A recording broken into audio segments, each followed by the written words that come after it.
Hey Dev, long time no see. In this video, we're going to build an AI chatbot. We're going to use Ollama Manager to fetch an AI model, set it up, and generate responses. And then we're going to wrap it into our React UI, just like your favorite ChatGPT. So let's get started.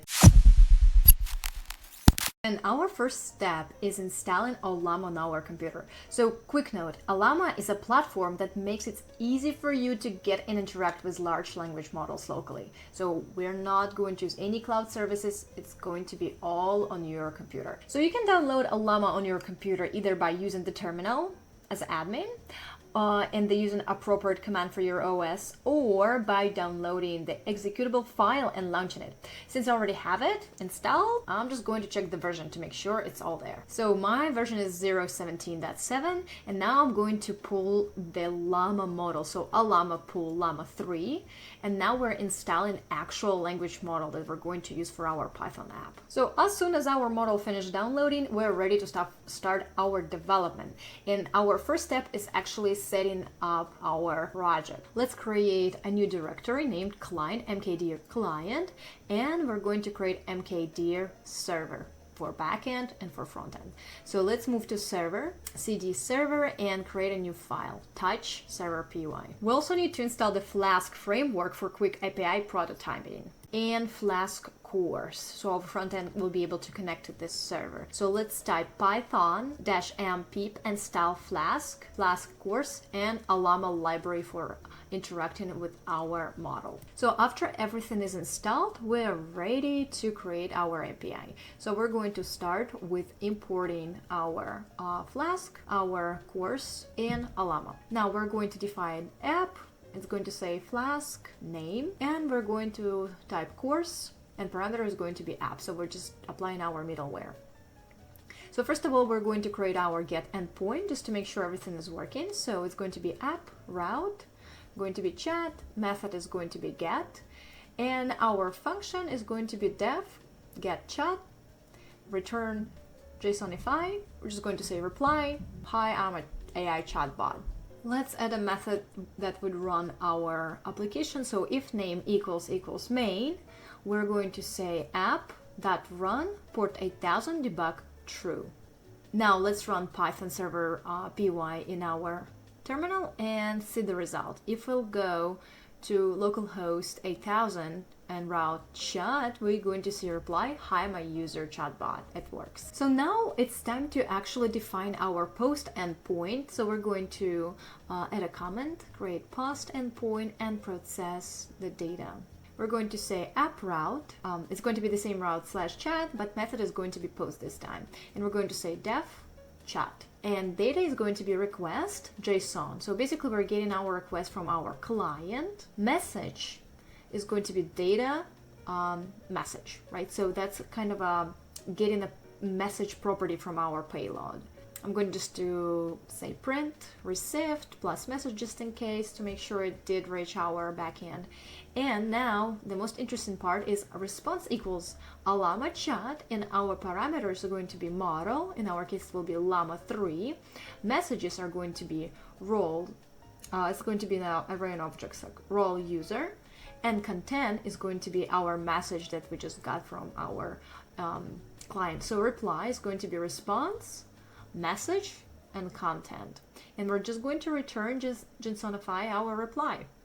That's simple. This is our backend. I know, that's the easiest we ever done. Now it's time to work on our frontend part. So let's move to our client folder, cd client, and create a new Vite application. npm create Vite at latest. So we're going to proceed with installation. Our project name is going to be AI chatbot, and we're going to use React configuration and TypeScript. I'm going to install with npm and start right now. So after all dependencies has been installed, let's go to our localhost 5173 and see the result. Looks nice. All right, let's go back to our code. So for our project, I'm going to use Material UI components. So let's go ahead and steal this command from Material UI website and run it in our terminal. After everything is installed, we're going to clean up our app TSX. So I'm going to remove everything inside our return statement. Only we're going to leave our empty fragment tags. Nice and clean. Let's also remove all other logos, imports, and images. So let's install Tailwind CSS and import into our project. So I'm going to copy this command, npm install Tailwind CSS, and now we have to update vidconfig.ts. So I'm going to import it and I'm going to add it into our plugins. So that should be it. Let's go back to our app method. And now we're going to create two React hooks. One is going to be capturing user history. So it's going to be chat history and set chat history. Basically, remember, if you use iMessage, it will be a sender, you, and receiver, like whatever you're talking to, right? So we will have something like that. We're going to have use state. It's going to contain an array of strings, and initially it's going to be an empty array. And the second one is going to be a message, right? So our current message for our current input, and it's going to be message and set message. And new state is going to be empty string. So let's create a new section that is going to hold our main screen, and we're going to say h1 ask me anything. Also, I want to add an icon from material UI, so let's select stars, import. I'm going to copy and paste it into our code on line 3. And now I'm going to use it in our section. Let's add font size large and color warnings, so it's going to be nice yellow color. Now let's go ahead and run our application with npm run dev. So let's see how it's looking in browser. So ask me anything looks good. Let's create a new section that will contain our text field for input. But let's add class name my10 and main, and class name for our heading is going to be mb10, so margin bottom. So we're going to update our section for input as well. Let's add flex, justify center, and gap 10. Inside, I want to add text field. It's going to be material UI element and button. Let's see how it's going to look like in our browser. All right, button is missing. We forgot to add an ask label to it. So line 19, let's update it and add ID and some other properties into our text field. So standard basic, we're also going to add label. Type your question here. It's like a placeholder, basically. This is what our user will see. Variant is going to be standard, and class name, I want to y10, and width is going to be 2xl. And on change, we're going to set our message, our React hook, to event target value. So whatever our user will type is going to be our message. And also let's add another property value and display message. Let's go ahead and update our button. We're going to say variant contained. We're going to also add class name v-42.5. Color is going to be primary, and also I want to add an icon, send icon. Basically, it's also from our material UI. I'm going to add import send icon. So let's see how is it going to look like. All right, not bad, not bad. We can add more styles though. Our Tailwind did not work, so we actually forgot to add import Tailwind into our index CSS. So right now it's going to look much better. So let's check out our browser. Yeah, so you see we have our button is in normal width and our input. Also, let's remove all styles from app CSS and add margins to our section. So we're going to add margin top 10 em to our main container. So let's go back to our app TSX and add a new variable that will display an error. So set error and error use state is going to be empty string for now. Now our button is going to have on click behavior, right?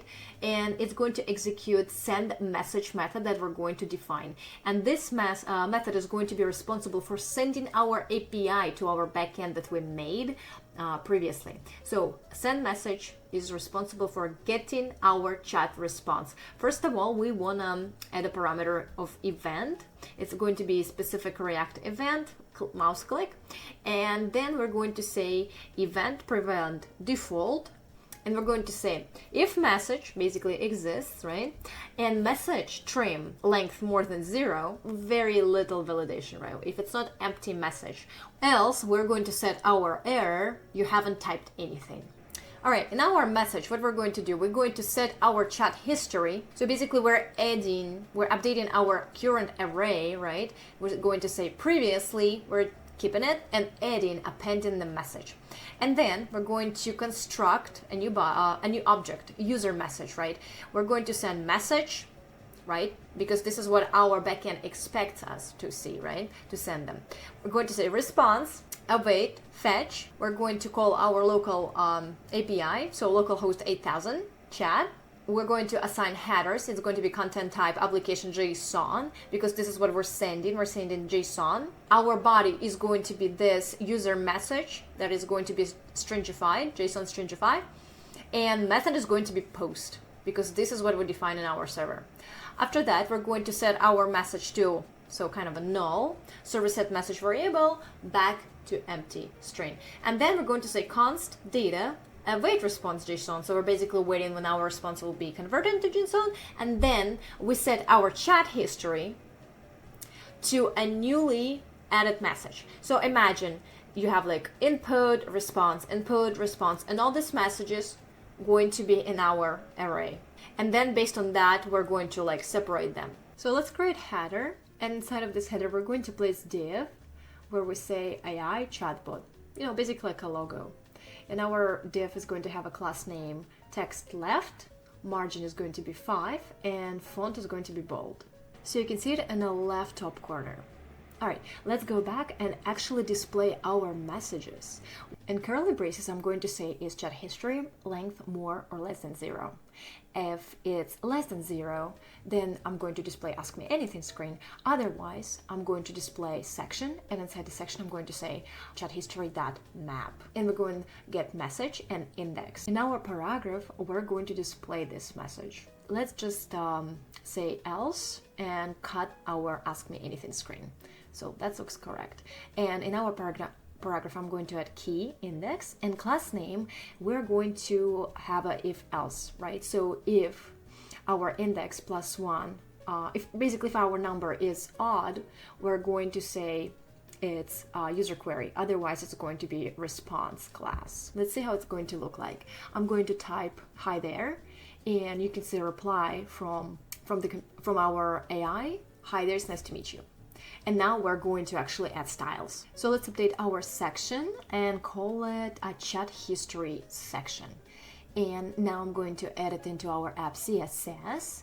And let's define height is going to be 750.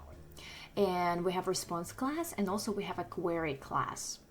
And I'm going to define all of them and actually start our styling. So our query is going to have a background blue. I want to do it like a night message. Color is going to be white. Width is going to be, well, let's do actually max content. Max width is going to be 350 pixels. Looks like that. So border radius, padding 20 pixels, border radius 10 pixels. So it looks much better. So actually let's do padding 15 and 20 pixels. Okay.